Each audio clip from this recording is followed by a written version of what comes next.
Maryland Governor Larry Hogan held a press conference last week suggesting that as a state, we are spending too much money, more or less blaming the Democrats.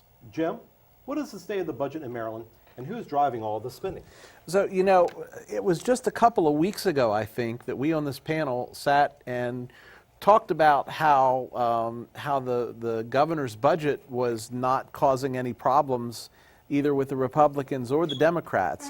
Then last week he holds this press conference and he comes up and he is just suggesting that all of these new mandates are just unbelievably expensive. The problem is, and I don't disagree with him, by the way, on that, and there's probably some other things that he and I would agree on in terms of budgetary things. The problem is the two most expensive ones, the second most expensive was planned by Baltimore County Delegate John Cluster, who was a Republican, to put a police officer into every single school in the state, $434 million. The most expensive came from our own Republican delegate Neil Parrott, who suggested requiring money from gas tax go to local governments. That would be a 4-year cost of $856 million.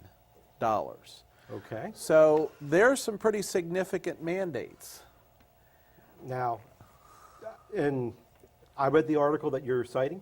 I reached out to Neil. And I said, Neil, explain to me. You're an ultra-conservative, no-tax, no-nonsense Republican representing Western Maryland. He says, yes, I am.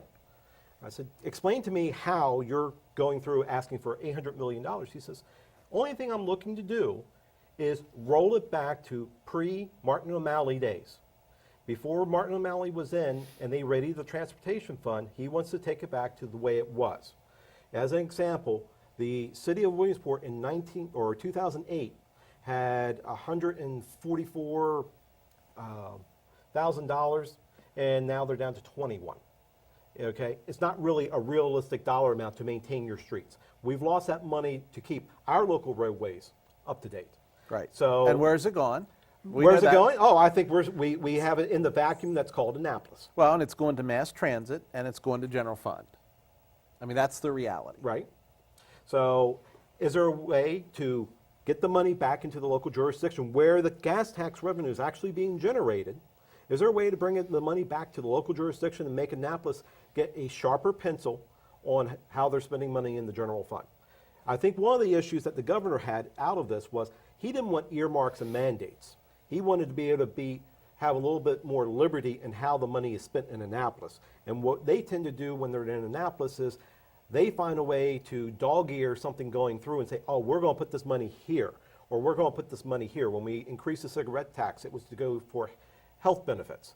When we're doing, drunk driving penalties, we're citing it into some other health category. So, the stadiums are paid from lottery revenues. So what he wants to do, he wants to have a little bit more liberty in how the spending's done rather than have mandates going down the road. Brittany?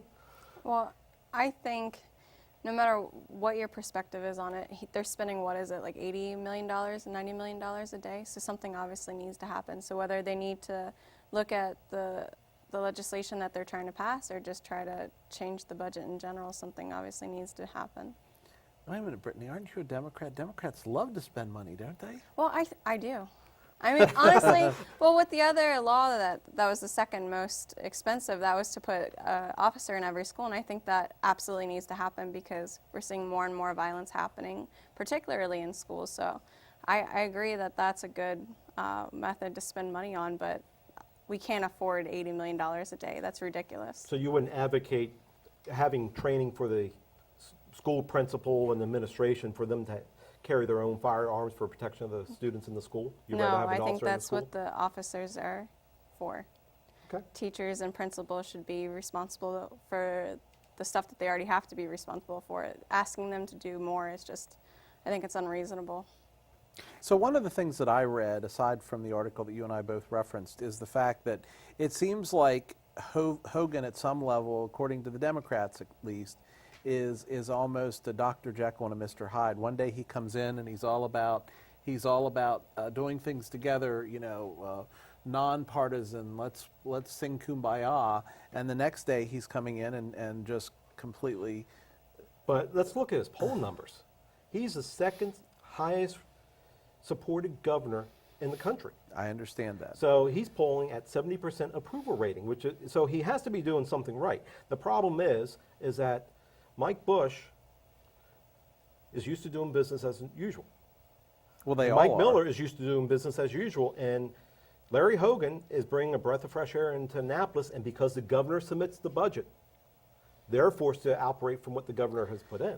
Is it possible, Brittany, you're going to like this one, is it possible that Governor Hogan is benefiting from last year's budget, which actually wasn't his budget, it was Governor O'Malley's, where we had the nice surplus? It's possible. I mean, I don't think you can look at the monetary side of it and not say that, personally. I don't know. What do you think, Henry? Well, I mean, the governor's budget went into effect after legislation, the session ended. We started to implement, and it was in full effect by October. So the governor's rollbacks, we're going to actually see what kind of impacts they had, such as toll fees. We're going to see what kind of impact that has on the long-standing budget as we go more into this year. I think the governor's headed in the right direction, but the real proof in the pudding is going to be a year from now when the governor has had to stand on his own two legs for an entire year underneath his own budget, and hopefully we're not going to be facing a recession, which some people are predicting. Hopefully that won't happen, and the economy will continue to grow. If it does grow, then Maryland will benefit indirectly and directly from it. Well, one thing is for sure, we spend a lot of money in Maryland, do. and there are a lot of programs in my mind that are potential, just crazy things. You want to talk about mandates. Let's say you have a project approved this year, right? Right. But it's not going to start for 3 years. There is a formula that says for every year it's paused and starting, you have to add some percentage, and it's a high To percentage. account for some inflation. To account, but it's not 5 or 8%.